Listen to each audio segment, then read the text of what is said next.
Hello YouTube, this is Morgan, Airspeed Prime here. My first of a new series of videos I'm going to be doing. I announced it yesterday, and this is going to be the first episode review for Sword Art Online, the anime.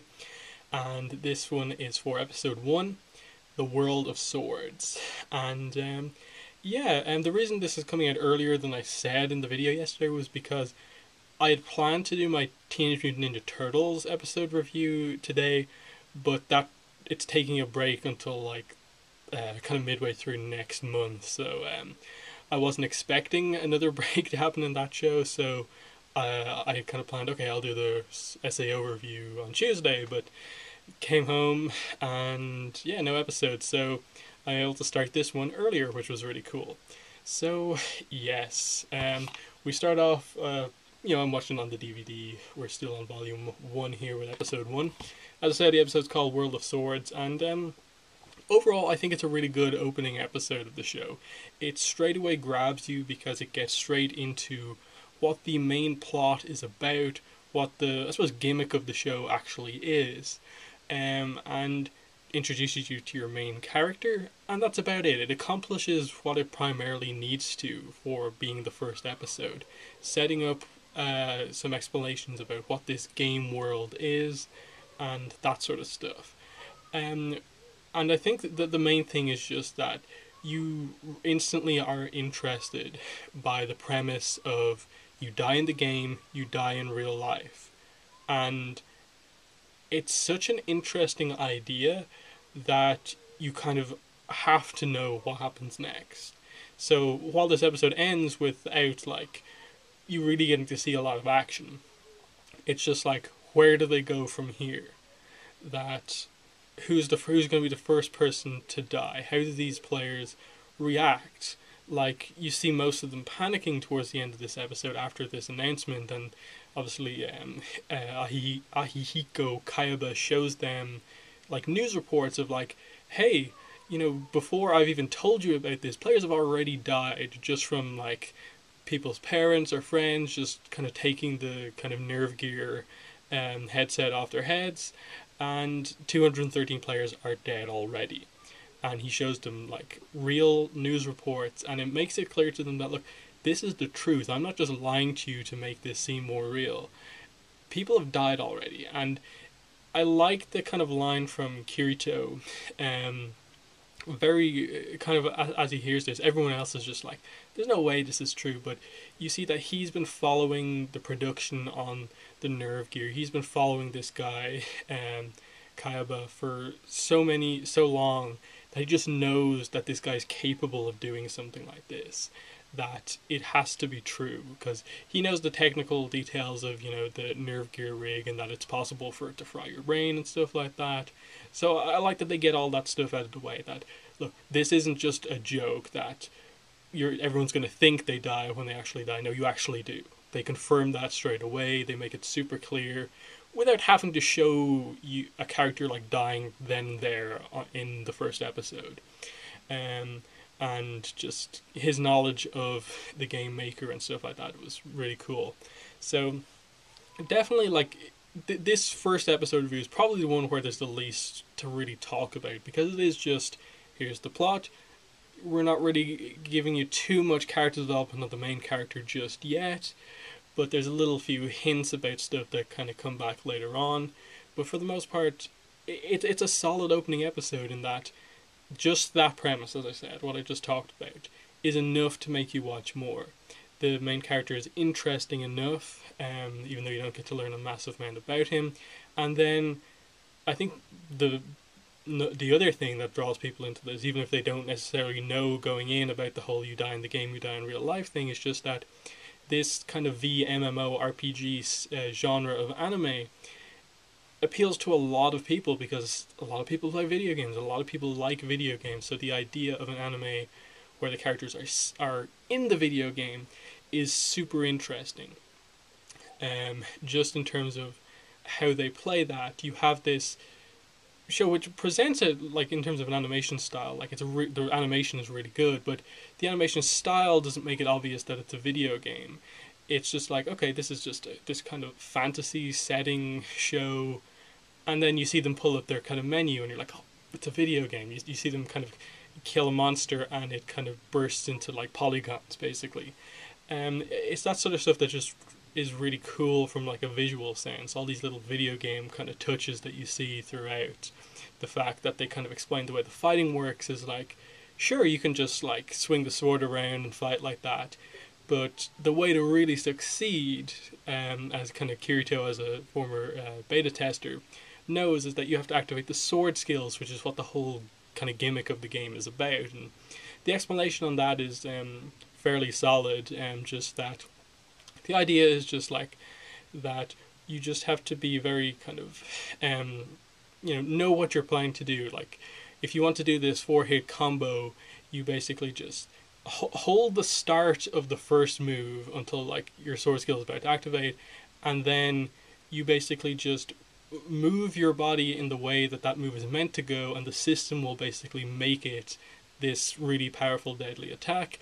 And then if you move your body in the correct way for the second slash and time it correctly, then the system does it for you. The books explain it kind of a little bit better than the show does, but I think it comes across well in the show that you can just fight normally, or you can fight in the way where the system basically makes your attacks more powerful, as if you were actually like a super powerful warrior. And they touch on this throughout, that sword skills kind of lock you into kind of things in a kind of video game sense, and that like after you use one there's a cooldown and stuff like that. And if you do like a 20-hit combo, you're kind of locked into doing the combo until it comes to an end, which comes into play towards the end of this kind of arc. But there's some really basic stuff explained about the way this kind of series works, how the game works, and it's just cool to see stuff like Kirito teaching Klein how to do the sword skill, and how he's just so confident there. He's just like talking to Klein, explaining everything while he's holding off this kind of boar thing right in front of him, and he's just like, okay, you know what to do now, and he just like gets him out of the kind of block that he's doing and kicks it and sends it towards Klein. That was cool. And then as well as that, I did like the moment where he's so knowledgeable about the game that he even kind of knows these little exploits where like he just picks up a rock and he can activate his sword skill using a rock because he knows the way the system works so well. So it just gets across that his general knowledge about games and being a good gamer makes him a super powerful player in the game already. So there's a lot of interesting stuff going on here. And in terms of character stuff, the focus of this first episode is definitely the Kirito-Klein relationship that comes back at other points, but definitely it's primarily based around this kind of first meeting and, Kirito's kind of feelings about that, as well as kind of, I suppose, Klein's feeling about the way their kind of first meeting went, and that, you have a beta tester who's experienced with the game, but he's primarily a solo player, and he's not the best kind of socially, whereas you have Klein, who's more open, just, goes out, sees Kirito, and is just like, hey, are you a beta tester? Want to help me out? And Kirito is kind of up for basically having Klein be his like adventuring mate. Like he's fine being able to help one player, but when it comes to the end, he's like, okay, I know all the best spots. It's important that we level up if this is a game of survival. I can take you with me, but he says in his mind, one more, even two more is too much. And so it's this interesting dynamic with Kirito that he wants to play the game solo, in part because he finds it just awkward kind of introducing himself to a whole group of people he doesn't know. Just Klein on his own is fine, but just, hey, do you want to join up with the rest of us? He's kind of like, not really. And then the other part of it is that he is a solo player. He doesn't want to be part of a group straight away. You'll see things about why he doesn't want to join guilds and stuff like that as we go on in the series. But you get hints towards that here, that he is a solo player. He's not necessarily like selfish. It is just a kind of, his nature is to kind of be more on his own. He was never going to be like just in a huge party or anything like that. So that comes across reasonably okay in this first episode. It becomes a lot more clearer, I suppose, in the next episode, and then as you kind of progress through these early episodes, more about who he is. But I just like that it comes across somewhat in this first episode, and the big takeaway from the kind of Klein Kirito friendship here is just that Kirito constantly feels that he kind of let Klein down by running off on his own. He constantly regrets the decision to go off on his own, whereas Klein was kind of just happy that Kirito thought him so much early on in the game, and really that kind of advice from a beta tester gave him the, I suppose, impetus to actually become a guild leader, to be able to pass that advice on to his clan mates and be guild mates, and make that Furin Kazan guild that he's eventually becomes the leader of. And in many ways, it's this meeting here that makes Klein such a powerful kind of player as it goes on. So he kind of respects Kirito for that, and kind of understands why he went off on his own. And kind of as it progresses, you find out that he doesn't have any issue really with Kirito playing solo, apart from the fact that it puts Kirito at even more risk, and that not being with other people give him a higher chance of dying, basically. Whereas Kirito is just constantly thinking, like, I let them down, I should have helped them more, gone with him, and stuff like that. So it's definitely not the biggest kind of character thing, but you see it as they kind of meet up throughout the other moments, that there is this kind of connection between those two as like the first kind of friendship that kind of Kirito gets in the game. In terms of other stuff, you do see stuff like as you kind of cut to various people reacting to finding out that this game is now kind of real life, that you die in the game, you die in real life.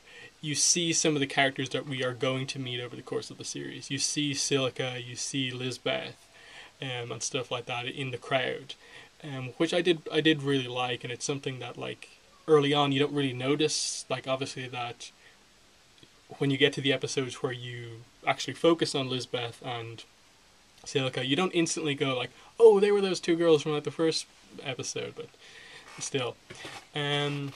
I suppose the other thing to mention is just the mirror that Kayaba gives them all to basically make their avatars into what they really look like. It's just this interesting dynamic that the second that happens, like, the gender ratio in the game goes from like 60-40 male to being like 80-20 or like even worse. And the books go into the numbers a little bit more, but it's just like, it just shows this kind of thing, like, oh, the amount of players who actually just played as a girl, even though they were a guy, in the game was pretty big. So you just see all these kind of things, like the people hiding behind their avatar, like, that's not actually anything what they look like, whereas Klein and Kirito roughly looked like what their avatars were. They didn't go too crazy in terms of like making themselves taller or look completely different. So that was interesting. But for the most part, that is the first episode. It's establishing this world, giving you a little bit of hint about what the nature of this game is. I like the comment from Klein saying, like, oh, an RPG without magic, that's a bold move. Because it makes it just clear that, look, there's not going to be these crazy magic spells in this game. There's not going to be these people attacking from range. This is all about the swords, and there's very few things in this game that give range to attacks. Like, you see later on, Kirito gets some kind of throwing pick type things. You can throw rocks. One of the novel stories involves a guy learning this kind of like, what way to describe the weapon? It is this kind of like throwing kind of spherical blade thing, circular blade thing that is important in like the second floor boss fight. But for the most part, I think there's no ranged weapons in the game, really, so that's pretty interesting. But yeah, that is the review for episode 1. As I said, I'll have a lot more to say about the episodes going forward as we get more character stuff, as we kind of progress through the floors of Aincrad and stuff like that. this as I said, it's a very the first episode is very different than like almost every episode of the show from here on out, in that it's just like this is the huge, here's all the plot, and then everything else is just like, here we go, we're progressing through the game, because there's no real need after this episode to establish anything really else about plot. It's just we gotta fight bosses, level up, deal with the kind of player stuff that happens in the game, and get to floor 100 and get out. Um, One final thing is just that I did like the little moments where you kind of saw the real world. That you see him kind of put the nerve gear on at the start, say Link start. You see Suguha pretty early on in the episode leave, which obviously when he mentions he has a sister later on, you're like, oh, he mentioned that at the start. And then you see a little cut back to the real world, and like the house kind of like cordoned off by like the police, and his mother and Suguha like kind of crying outside given what's just happened. Again, it makes it real, even though it's just like it literally just flashes on screen for like 2 seconds, but it makes it clear like here is the situation back in, you know, Kirito's real life.